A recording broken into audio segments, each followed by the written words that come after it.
Good Friday, శుభ శుక్రవారం. ఎవరైనా మరణిస్తే, గొప్పవాళ్ళు మరణిస్తే, ఆ మరణించిన దినాన్ని సాధారణంగా ఏమని పిలుస్తారో తెలుసా? సంతాప దినం. కానీ యేసు మరణించినప్పుడు సంతాప దినం అని చెప్పి అనలేదండి. ఏమన్నారు? యేసు మరణించినప్పుడు శుభదినం, శుక్రవారాన్ని శుభ శుక్రవారం. ఎందుకని? యేసు మరణించినప్పుడు శుభ శుక్రవారం అయింది. యేసు మరణము మానవ జాతికి మేలు చేసింది.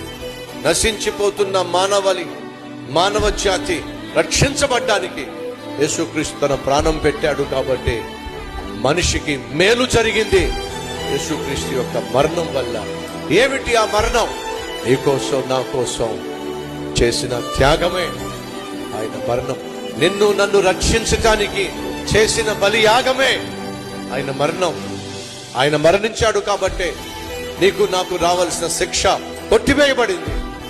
ఆయన నీ స్థానంలో, నా స్థానంలో నీకు నాకు రావాల్సిన మరణ శిక్ష తన మీద వేసుకున్నాడు. కాబట్టి ఇక నీకు నాకు మరణ శిక్ష లేదో, చచ్చిపోయిన తరువాత నువ్వు నరకానికి వెళ్లాల్సిన అవసరం లేదో. నువ్వు చేయాల్సిందల్లా ఒకటే, యేసుక్రీస్తు ప్రసాదించే క్షమాపణ కోరుకున్నట్లయితే చాలు.